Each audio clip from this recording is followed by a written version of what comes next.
Shalom,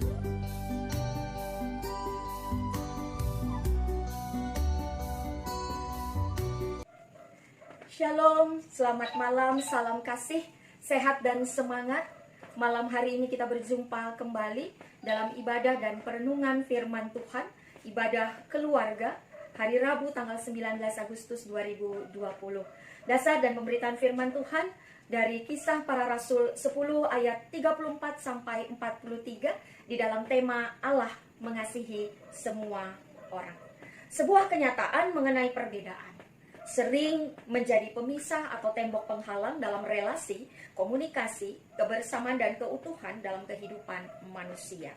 Lihat saja ada perbedaan gender, laki-laki dan perempuan, tetapi mereka harus bekerja sama sebagai penolong yang sepadan dalam keluarga, sehingga terus terbangun hidup dalam keselarasan, harmonis, bahkan kesetaraan dalam mengupayakan keutuhan kehidupan. Ada juga perbedaan yang lain, perbedaan etnis, suku, agama, ras, pola hidup, karakter, sifat dan sikap, golongan, latar belakang, makanan, pemikiran, pendidikan, cara mengekspresikan hidup dan karya kehidupan. Begitu berbeda, seperti jenis bubur ada berbeda-beda. Ada bubur ayam, ada bubur Manado, ada bubur merah putih, dan lain sebagainya. Tergantung selera, kehendak, dan kebutuhan. Seperti sambal, ada sambal bawang, ada sambal matah, ada sambal terasi. Seperti sepatu, ada kiri dan kanan, tapi bisa saling membutuhkan. Tetap bisa saling bersisian.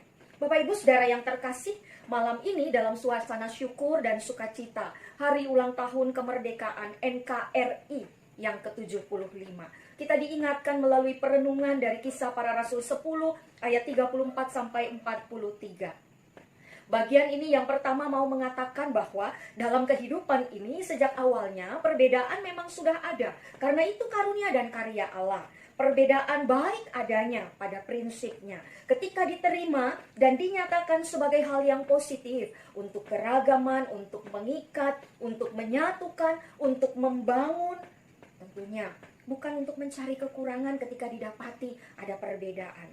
Bukan juga untuk saling menjatuhkan ketika begitu banyak perbedaan yang terjadi. Bahkan bukan untuk mencari musuh ketika saya, Bapak Ibu Saudara, di antara kita ada perbedaan. Bagian yang kita baca adalah bagian dari perjumpaan antara Petrus dan Kornelius yang sama sekali dan benar-benar berbeda. Layaknya air dan minyak, sama-sama benda cair, tetapi sulit sekali untuk menyatu dan terlihat sekali perbedaannya. Petrus orang Yahudi, Kornelius orang Romawi. Petrus orang biasa atau awam bekerja sebagai nelayan. Kornelius mungkin pada saat itu dia adalah orang yang penting karena dia adalah seorang perwira pasukan Romawi, kepala pasukan menengah yang bisa mengepalai kurang lebih 100 orang pasukan dari kesatuan Romawi. Yang satu biasa saja, kalem, serius. Kornelius penuh semangat, ekspresif, dan mungkin merasa eksterior karena kekuatan senjata seorang tentara perwira yang memiliki itu karena tugas. Bukan tidak mungkin hal-hal yang membedakan itu menjadi masalah karena kemudian muncul perbedaan pandangan dan menempatkan diri pada kehendak, kemauan, atau anggapannya. Perbedaan ketika menganggap diri superioritas dibandingkan orang-orang yang memandang kalangan lain sebagai ada di bawah, biasa-biasa saja. Ketika menganggap diri adalah bagian dari mayoritas kebanyakan orang dan memandang orang lain sebagai kalangan minoritas, menganggap diri begitu istimewa dan orang lain tidak ada kepentingan atau hal yang baik. Pemisahan kelas, pemisahan derajat, tingkat atau status dalam kehidupan manusia. Petrus murid Yesus punya pemikiran tersendiri tentang bangsanya, tentang bangsa lain, khusus dalam hal keselamatan. Bahwa keselamatan Tuhan percayakan pertama-tama kepada orang Yahudi. Bahkan melalui kuasa Allah, kuasa Roh Kudus, pemberitaan Injil dan mengenai keselamatan pun Tuhan perkenankan pada saat itu terjadi bagi Kornelius sekeluarga yang notabene non-Yahudi. tetapi dia punya sikap, dia punya perangai menunjukkan layaknya orang yang mengasihi Allah, dikasihi Allah, dan menyatakan wujud kasihnya bagi keluarga. Dia saleh, percaya Allah, rajin mempersembahkan sedekah, berdoa dengan setia kepada Allah. Belum lagi Tuhan memperkenankan pemberitaan kesukaan di tempat tinggal Simon, seorang yang bekerja sebagai penyamak kulit. Sebuah pekerjaan sebagai penyamak kulit di kalangan orang-orang Romawi adalah pekerjaan rendahan. Tetapi Allah bekerja, berkarya melalui Simon, tukang penyamak kulit, melalui Cornelius, bahkan melalui Petrus. Allah memilih yang lemah bahkan hina untuk menunjukkan betapa besar dan berkuasanya kekuatan Allah. Jika Allah berkenan, jika Allah memilih memakai bahkan mau memberkati hidup seseorang, maka Allah pun berkenan memakai hal-hal yang kecil, berkenan, sepele, tidak dipandang oleh manusia kepada dia. Ketika Tuhan membukakan pengertian rohani Petrus pun menyadari, mengerti, dan mengatakan, Allah tidak membedakan orang. Allah memandang, Allah menempatkan, dan juga Allah memperlakukan setiap orang berdasarkan perbuatannya, tindakannya, karena kasih karunia yang dari Allah. Allah memperlakukan seseorang karena kehendaknya dan pilihannya.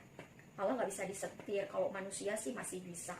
Ya, dengan kekuatan, dengan kekuasaan, dengan uang, dengan kehormatan. Allah tidak bisa.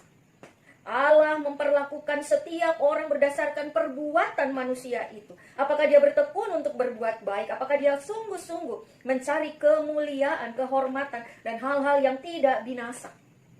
Bapak Ibu Saudara bisa baca di Roma 2 ayat 6-11. Tuhan memperlakukan seseorang berdasarkan ketaatannya kepada kebenaran, kepada sikapnya. Petrus menegaskan, Yesus adalah Tuhan dari semua orang. Di dalam Yesus Allah mengerjakan kebaikan, menyembuhkan orang sakit. Menyatakan kebaikan dan kesembuhan adalah tanda Allah menyertai kehidupan. Bagaimana dengan kita? Bagaimana dengan Bapak Ibu Saudara dan saya? Bapak Ibu Saudara dan saya, betapa kita bersyukur bahwa Allah Maha Kasih itu juga adalah yang sama telah menyertai negara Kesatuan Republik Indonesia ini dalam setiap bidang dalam perjalanannya sampai sekarang. 75 tahun menjadi gerak langkah, bahkan pergumulan dan perjuangan karena ketaatan dan kebaikan Tuhan. Untuk terus menjaga dan memajukan negara ini. Menghadirkan keutuhan, mengupayakan keutuhan di tengah-tengah tantangan-tantangan keperpecahan. Menghadirkan, memajukan damai sejahtera di tengah-tengah kondisi yang sulit untuk dipercaya. Hal yang kedua, Petrus menyampaikan bahwa Allah yang mengasihi semua orang itu adalah Allah yang menyatakan kasih dan keselamatannya bagi semua orang di dalam dan melalui Yesus Kristus. Yang tidak diterima bahkan dibunuh, menderita disalibkan, agar manusia orang percaya menerima pengampunan oleh karena namanya. Petrus menyatakan bahwa Allah menugaskannya dan memakainya sebagai saksi pelayannya untuk meneruskan kesaksian kepada siapapun. Tidak terbatas yang sama-sama kalangan Yahudi, Romawi, semua bangsa, asalkan percaya dan mempercayakan diri kepada Tuhan, Allah, kuasanya, kasihnya yang mengampuni. Refleksinya, apakah ketika dalam perbedaan itu juga kehadiran kita mau membawa dan menempatkan diri kita untuk memberlakukan kasih yang mengampuni, kasih yang menghormati, kasih yang mengedepankan damai dan sejahtera, kasih yang berani menundukkan kehendak dan keinginan setiap diri, dan mengedepankan melakukan kehendak Allah, mengasihi walaupun berbeda. Hal yang ketiga, dalam hidup dan keseharian kita, mungkin kita pernah mengalami tidak mudahnya untuk tetap di jalan dan melakukan kebaikan serta kebenaran. Mungkin kita selalu bisa bersikap menahan diri, mengupayakan untuk berkomunikasi, bertoleransi atas hal-hal yang terjadi, bahkan ketika itu mengatasnamakan agama atau golongan. Tetapi seperti Petrus, kehadiran dan tugas kita adalah tetap bersaksi, tetap meneruskan dan melakukan kebaikan dan kebenaran, Tetap menyaksikan kasih Tuhan yang telah kita terima sebagaimana adanya kita. Tetap bersemangat dan sukacita merawat serta mengembangkan amanat, nilai kesatuan dan keutuhan yang di dalamnya ada keragaman yang begitu bernilai, sehingga selalu kehidupan boleh menjadi tentram, damai, kasih selalu terjadi.